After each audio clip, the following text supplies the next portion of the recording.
साथियों, आज महाशिवरात्रि है।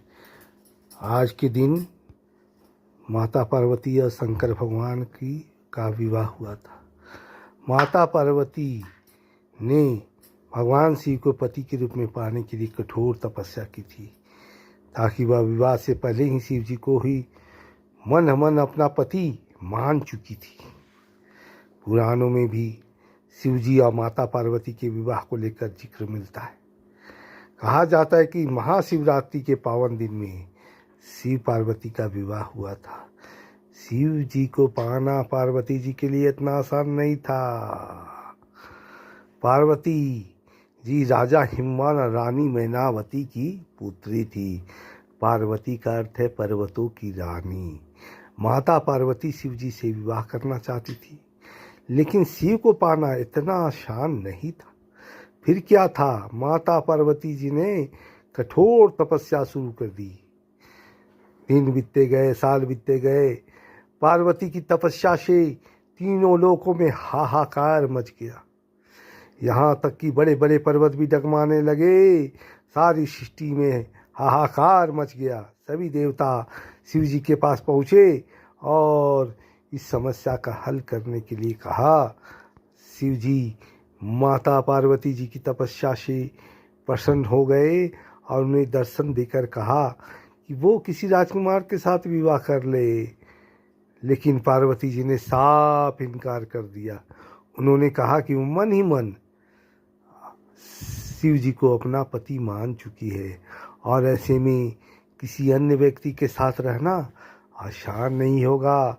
अपने पति पार्वती जी के असीम प्रेम देख भोलेनाथ का मन पिघल गया और वे पार्वती जी से विवाह करने के लिए तैयार हो गए।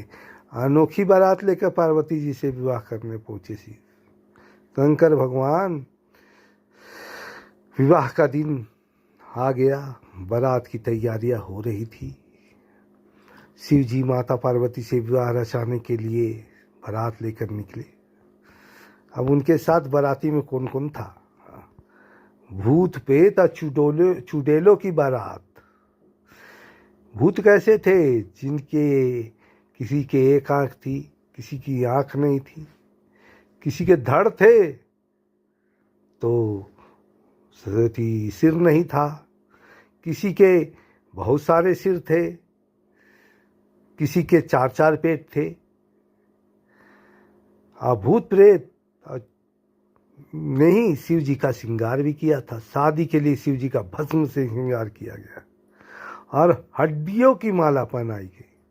जब ऐसी अनोखी बारात लेकर शिव शंकर भोलेनाथ बारातियों के साथ पार्वती जी के द्वार पर पहुँचे तो पहले से सब वहाँ पर बारात को देखने के लिए लालायित रहते हैं। सभी लोग, शुरुआत में देवता लोग थे, सुंदर सुंदर यक्ष गंधर्व सब थे, बहुत अद्भुत दिख रहे थे। सोचे कि जब बाराती ऐसा है तो दूल्हा कैसा हो, दूल्हा तो और सुंदर होगा। लेकिन जब शिव शंकर भोलेनाथ इस रूप में पार्वती जी के डेरा में पहुँचे तो सभी लोग डर गए और हैरान रह गए। कोई मूर्छा खा के गिरने लगे। पार्वती जी की माता मैनावती ने तो विवाह से इनकार कर दिया। ना ना ना, ऐसे भस्म लगाए हुए पुरुष से, ऐसे सन्यासी से मैं अपनी पुत्री का विवाह नहीं करूँगा। माँ का हृदय भगवान को नहीं पहचान रही है। सब, हर माता के लिए पुत्री उसके लिए प्राणों से प्यारी होती है। और वो ये तो पार्वती जी थे। तब पार्वती जी ने मन ही मन शिव जी से प्रार्थना करते हुए कहा कि वह विवाह के रीति रिवाजों के अनुरूप तैयार हो जाएं। शिव जी मान गए। इसके बाद देवताओं द्वारा शिव जी को दूल्हे के रूप में तैयार किया गया। जब शिव जी दूल्हा बनकर तैयार हो गए और पुनः द्वार पर आए तो उनका दिव्य रूप देखकर सभी चकित रह गए। रानी मैनावती भी विवाह के लिए मान गई। इसके बाद बाराती सराती भूत पे सभी देवता और सृष्टि के रचयिता ब्रह्मा जी, विष्णु जी सभी की मौजूदगी में श्री पार्वती जी का विवाह संपन्न हुआ। अगर यह वीडियो आपको पसंद आया हो तो लाइक और सब्सक्राइब जरूर करेंगे। वो हमसे बोलिए शंकर भगवान की जय, मैया पार्वती की जय।